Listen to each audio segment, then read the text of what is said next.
दोस्तों, नवरात्रों में जो भक्त खा लेता है ये दो सब्जी उसका व्रत टूटने से कोई नहीं रोक सकता। क्या खाएं क्या नहीं, हो जाइए खुश, क्योंकि मां दुर्गा इस वर्ष चैत्र नवरात्रों में हाथी पर सवार होकर आ रही है। अब ढोल नगाड़े सजाइए, खुशियां आपके घर आने वाली हैं। दोस्तों, मान्यताओं के अनुसार अगर चैत्र नवरात्र पर यदि माता दुर्गा घोड़े पर नहीं बल्कि हाथी पर सवार होकर आती है तो मान्यता है कि माता दुर्गा का हाथी पर सवार होकर आना बहुत ही शुभ और कल्याणकारी माना जाता है। जीवन सुखमय हो जाता है, भक्ति का भरपूर लाभ भक्तजनों को मिलता है, दिल को सुकून मिलता है, माता वैष्णो भरपूर आशीर्वाद देती हैं। दोस्तों, इस बार नवरात्रि पूरे 8 दिनों तक चलेगी, यानी 8 दिनों तक नवरात्रि का पर्व मनाया जाएगा। ना एक भी दिन कम ना एक भी दिन ज्यादा, पूरे 8 दिनों तक चलेगी माता वैष्णो की पूजा। मां शेरावाली की विशेष रूप से पूजा आराधना की जाएगी। चैत्र नवरात्रि का पहला व्रत 30 मार्च को रखा जाएगा और अंतिम व्रत 6 अप्रैल रविवार के दिन रखा जाएगा। क्योंकि इस बार यह नवरात्रि पूरे 8 दिनों के पड़े हैं, 31 मार्च को 2 व्रत एक साथ रखे जाएंगे। मां ब्रह्मचारिणी और मां चंद्रघंटा की पूजा एक साथ होगी और 6 अप्रैल को कन्या पूजन किया जाएगा, जो कि इस दिन नवरात्रि समाप्त हो जाएंगे। दोस्तों, चलिए अब जानते हैं नवरात्रि में कौन कौन सी सब्जी नहीं खाना चाहिए और कौन कौन सी सब्जी खाना चाहिए और कौन सा फल खाने से व्रत टूट जाता है।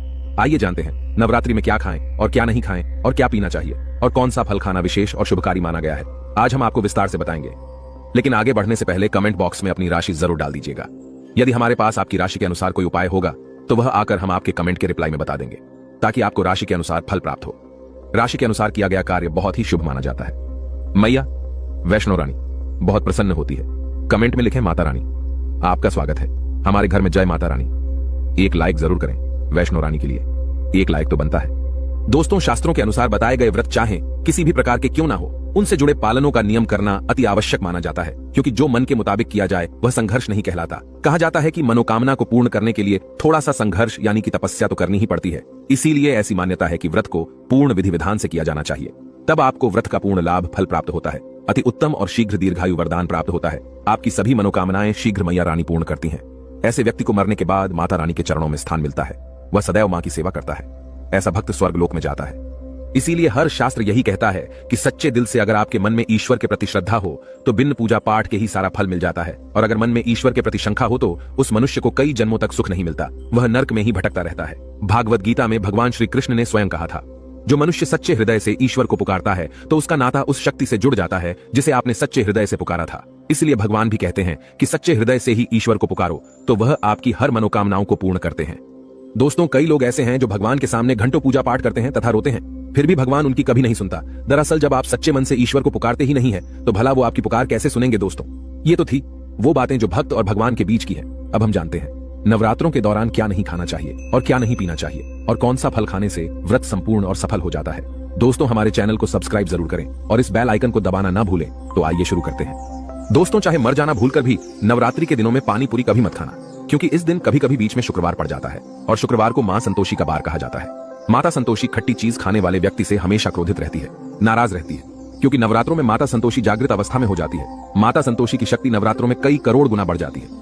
नवरात्रों में जब शुक्रवार पड़ जाए तो इमली नहीं खाना चाहिए, माता संतोषी रुष्ट हो सकती है, आपको दंड दे सकती है। नींबू नहीं खाना चाहिए, वैसे तो नवरात्रि के व्रत में नींबू खा लेना चाहिए, पर अगर शुक्रवार हो तो माता संतोषी के क्रोध से बचने के लिए नींबू नहीं खाना है।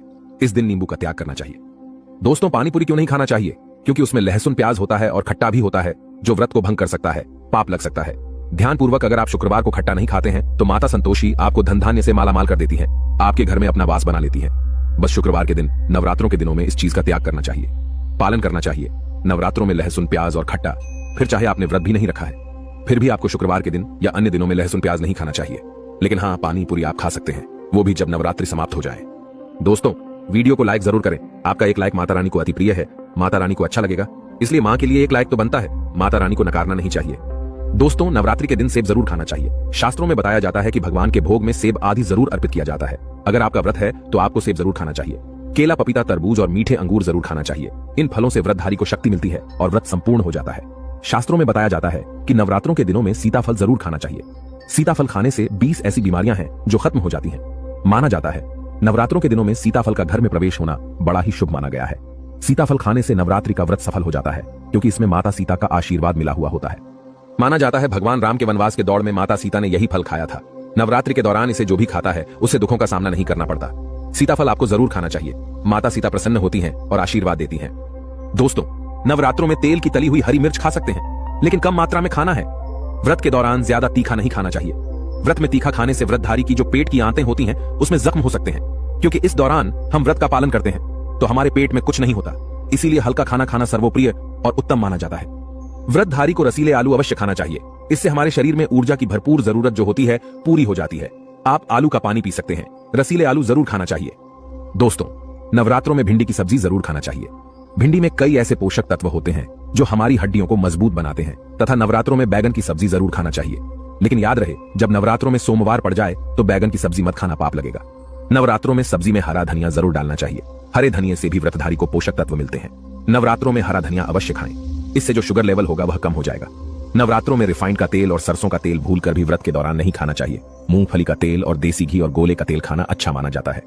दोस्तों, नवरात्रों में व्रतधारी को डब्बा बंद लस्सी, डब्बा बंद जूस नहीं पीना चाहिए। उसमें कई केमिकल मिले होते हैं जिसके कारण आपका व्रत टूट सकता है। जब भी आप फलों का जूस पिएं तो याद रखें उसमें नमक न डालें, नहीं तो व्रत टूट जाएगा। साथ ही साथ जूस में बर्फ भी नहीं डालना चाहिए। फलों का सादा जूस पीने से व्रत सफल होता है। दोस्तों, नवरात्रि के दौरान सिंघाड़े का आटा या कुट्टू का आटा खाने से पहले यह देख लें कि आटा पुराना नहीं होना चाहिए, क्योंकि पुराने आटे में कीड़े वगैरह पड़ जाते हैं जिसके कारण आपका व्रत टूट सकता है, क्योंकि ये छोटे छोटे कीड़े हमें दिखाई नहीं देते और आपके मुंह तक पहुंच जाते हैं। ऐसा आटा खाना मतलब कीड़े मकोड़ों का मांस खाने के बराबर माना गया है। दोस्तों, नवरात्रि के दौरान आप शाम के समय खाने में दही ले सकते हैं, आलू वगैरह खा सकते हैं, आलू के चिप्स खा सकते हैं, साबूदाने की टिकिया बनाकर खा सकते हैं, साबूदाने की खिचड़ी खा सकते हैं, आलू के पापड़ भी खा सकते हैं। कि सब्जियां तो ऐसी है जो नवरात्रि के दौरान भोजन में शामिल कर सकते हैं। इससे आपको एनर्जी मिलेगी और व्रत सफल हो जाएगा। नवरात्रि के दौरान आप दूध पी सकते हैं जो आपको ताकत देगा। चाय वगैरह भी पी सकते हैं, लेकिन याद रहे उसमें नमक न डालें। चाय में नमक डालने से व्रत भी टूट जाएगा और हड्डियां भी गल जाती हैं। एक बात का ध्यान रहे, व्रतधारी को पेट भर खाना यानी गले तक भोजन नहीं करना चाहिए, नहीं तो व्रत रखने का कोई भी फायदा नहीं होगा। थोड़ा थोड़ा खा सकते हैं। दोस्तों, नवरात्रि के 9 दिन आदिशक्ति मां दुर्गा को समर्पित होते हैं। नवरात्रि के 9 दिन माता रानी के 9 अलग अलग स्वरूपों का पूजन किया जाता है। नवरात्रि के 9 दिनों तक माता रानी को अलग अलग स्वरूप के हिसाब से अलग अलग पुष्प, अलग अलग भोग अर्पित किए जाते हैं। लेकिन क्या आप जानते हैं कुछ ऐसी वस्तुएं हैं जिन्हें नवरात्रि के दौरान भूलकर भी माता रानी को अर्पित नहीं करना चाहिए।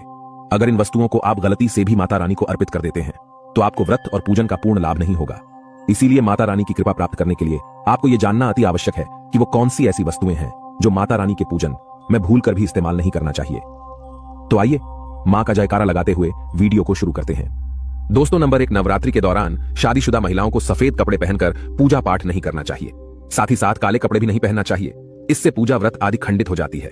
माता की चौकी जब आप लगाएं तो उसके नीचे कागज नहीं लगाना चाहिए। माता की चौकी हमेशा लाल कपड़ा बिछाकर ही बनाना चाहिए। हमेशा याद रहे, नवरात्रों के 9 दिनों तक व्रतधारी को अपना आसन मां की चौकी के आगे ही लगाना चाहिए और वहीं पर आपको सोना चाहिए। मंदिर को नवरात्रों के दौरान अकेला नहीं छोड़ा जाता, बहुत ही अशुभ माना जाता है। जरा आप ही सोचिए, माता रानी 9 दिनों के लिए धरती पर आकर आपके घर में रहने के लिए आई हैं और ऐसे में आप उन्हें अकेला अगर छोड़ते हैं तो माता भी आपको छोड़कर चली जाएंगी। वह कहेंगी इसको मेरी जरूरत नहीं है, वह अकेली पड़ जाती हैं। इसीलिए माता के पास में ही सोना चाहिए। दोस्तों, नंबर 2, नारियल हिंदू धर्म में नारियल को समृद्धि, धन, श्रद्धा और सम्मान का सूचक माना जाता है। नारियल को श्रीफल भी कहा जाता है। नारियल को सुख समृद्धि में वृद्धि करने वाला माना जाता है। नारियल का हर मांगलिक कार्य में विशेष महत्व होता है। जैसे कि आप सभी जानते हैं कि माता रानी के कई मंदिरों में नारियल से बलि भी दी जाती है और माता रानी के पूजन में नारियल का इस्तेमाल हम सभी करते हैं। खासकर कलश की स्थापना नारियल रखकर ही की जाती है। माता रानी की पूजन में हम नारियल इस्तेमाल करते समय कुछ गलतियां कर बैठते हैं। दोस्तों, नारियल कई प्रकार के होते हैं, एक हरा, दूसरा सूखा, जिसके अंदर पानी होता है। जिस नारियल के अंदर पानी होता है, माता रानी के पूजन में सदैव पानी वाला और जटा वाला नारियल ही इस्तेमाल करें। नारियल का पूर्ण होना चाहिए। नारियल चटका हुआ या टूटा हुआ नहीं होना चाहिए, क्योंकि साबुत नारियल ही पूर्ण और पवित्रता का प्रतीक होता है। साबुत नारियल ही सुख समृद्धि का प्रतीक होता है। साबुत नारियल को ही श्रीफल यानी कि मां लक्ष्मी का फल कहा जाता है। नवरात्रि में माता रानी के कलश की स्थापना करते समय जटा वाला यानी पानी वाला नारियल ही कलश पर स्थापित करना चाहिए। साथ ही यह ध्यान रखना चाहिए कि नारियल को सदैव कलश के ऊपर लेटाकर रखना चाहिए। घट स्थापना करते समय कभी भी नारियल को खड़ा करके नहीं रखा जाता। नारियल को सदैव लेटाकर कलश के ऊपर रखा जाता है। साथ ही नारियल को स्थापित करने से पहले आप नारियल को लाल कपड़े में लपेटकर उस पर और फिर लाल चुनरी उड़ाकर आप नारियल को कलश के ऊपर स्थापित करें। शास्त्रों के अनुसार कलश के ऊपर जब सही तरीके से नारियल रखा जाता है और सही प्रकार का नारियल रखा जाता है, तभी ही व्रत और पूजन का पूर्ण फल प्राप्त होता है। यह भी ध्यान रहे कि महिलाएं माता रानी को नारियल अर्पित तो कर सकती हैं, लेकिन कभी भी माता रानी के सामने नारियल को भूलकर भी ना तोड़े, क्योंकि नारियल बीज रूप होता है और स्त्रियां बीज रूप से ही शिशु को जन्म देती हैं। इसीलिए कभी भी महिलाओं को नारियल नहीं तोड़ना चाहिए। दोस्तों, नंबर 3, लौंग हम सभी माता रानी के पूजन में इस्तेमाल करते हैं, लेकिन लौंग का इस्तेमाल करते समय एक बहुत बड़ी गलती कर बैठते हैं। हमेशा ध्यान रखना चाहिए कि माता रानी को सदैव फूल वाली लौंग ही अर्पित करना चाहिए। जिस लौंग के ऊपर फूल नहीं होता या फिर जिस लौंग के पीछे लकड़ी की डंडी नहीं होती, उसको आप माता रानी के पूजन में भूल कर भी इस्तेमाल ना करें। फूल वाले लौंगों को ही पूर्ण माना जाता है और माता रानी की पूजन में कोई भी अपूर्ण वस्तु, कोई भी खराब वस्तु या टूटे हुए अक्षत इस्तेमाल नहीं करना चाहिए। इसीलिए सदैव माता रानी की पूजन में फूल वाली लौंग का ही इस्तेमाल करें। दोस्तों, नंबर 4, तुलसी के पत्ते अर्पित नहीं करने चाहिए। मां दुर्गा के पूजन में तुलसी पत्र का इस्तेमाल करना वर्जित माना जाता है। तुलसी पत्र के अलावा आंवला भी माता रानी को अर्पित नहीं करना चाहिए और दुर्बा भी माता रानी को अर्पित नहीं करना चाहिए। दुर्बा भगवान श्री गणेश को अति प्रिय है। नवरात्रि में आप भगवान गणेश को दुर्बा अर्पित कर सकते हैं। भगवान विष्णु जी को तुलसी के पत्ते अवश्य अर्पित कर सकते हैं, लेकिन माता रानी को भूल कर भी तुलसी के पत्ते या दुर्बा अर्पित न करें। माता रानी को सफेद फूल भी अर्पित न करें। माता रानी को सदैव लाल रंग के फूल अर्पित करने चाहिए। लाल रंग के फूल माता रानी को अति प्रिय है। खासकर माता को गुड़हल और कमल के फूल अति प्रिय हैं। शास्त्रों में बताया जाता है कि घर में माता रानी की 2 या 3 मूर्तियां या फोटो नहीं होने चाहिए। इस बात का भी आप विशेष ध्यान रखें कि माता रानी के पूजन में कोई भी खंडित चीज इस्तेमाल ना करें, जैसे कि चटका हुआ या टूटा हुआ दीपक या फिर चटका हुआ कोई बर्तन। साथ ही यह भी ध्यान रहे कि लोहे की और प्लास्टिक के बर्तन आप माता रानी के पूजन में इस्तेमाल ना करें, क्योंकि प्लास्टिक के चाइनीज बर्तन हड्डियों के पाउडर से मिलकर बनते हैं। ऐसा ना करें। ऐसे बर्तनों को माता रानी के पूजन से सदैव दूर रखें। माता रानी को जो पुष्प अर्पित कर रहे हैं उन्हें सूंघे नहीं। सूंघे हुए फूल या गिरे हुए फूल या फिर मुरझाए हुए फूल माता को अर्पित ना करें। दोस्तों, कमेंट बॉक्स में लिखें, जय माता दी। जानकारी पसंद आए तो एक लाइक तो बनता है। आपका एक लाइक हमारे लिए बहुत ही कीमती है। मैया रानी के लिए एक लाइक तो बनता ही है।